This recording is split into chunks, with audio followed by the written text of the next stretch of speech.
নতুন রূপে জোড়াবাড়িতে ফিরল শ্যামলী।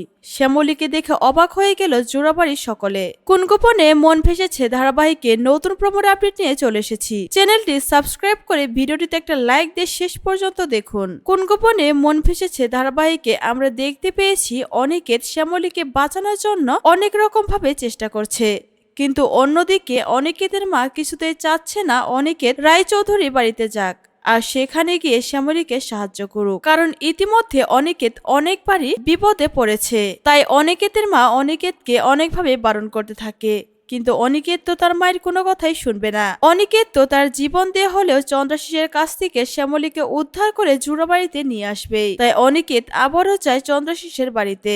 অন্যদিকে চন্দ্রাশিস বুঝতে পেরে যায় শ্যামলী তাদের গোডাউনে ঢুকেছিল, আর যে ছেলে মেয়ের কথা বলা হচ্ছে সেটা শ্যামলী আর শ্যামলী প্রেমিক, সেটা বুঝতে পেরে যায় চন্দ্রাশিস। তাই শ্যামলীকে মারতে উদ্ধত হয় চন্দ্রাশিস, আর তখনই সেখানে চলে আসে অনিকেত। অনিকেত সেখানে আসলে চন্দ্রাশিস বুঝতে পেরে যায় শ্যামলী অনিকেতের প্রেমিক। তখনই অনিকেত আর শ্যামলী মিলে চন্দ্রাশিসকে অজ্ঞান করে দেয় আর সেখান থেকে নিয়ে চলে যায়। এরপর একটা কাগজে চন্দ্রাশিসকে সাইন করাবে। সেই কাগজে লেখা ছিল সুক্তার ওপরে চন্দ্রাশিসের কোনো অধিকার নেই, আর শ্যামলীকে সে আজ থেকে ডিভোর্স দিয়ে দিচ্ছে। যে কাগজে সাইন করিয়ে শ্যামলীকে জোড়াবাড়িতে নিয়ে যাবে অনিকেত। এরপরে চন্দ্রাশিস হাজার চেষ্টা করলেও শ্যামলীর কাছে পৌঁছাতে পারবে না।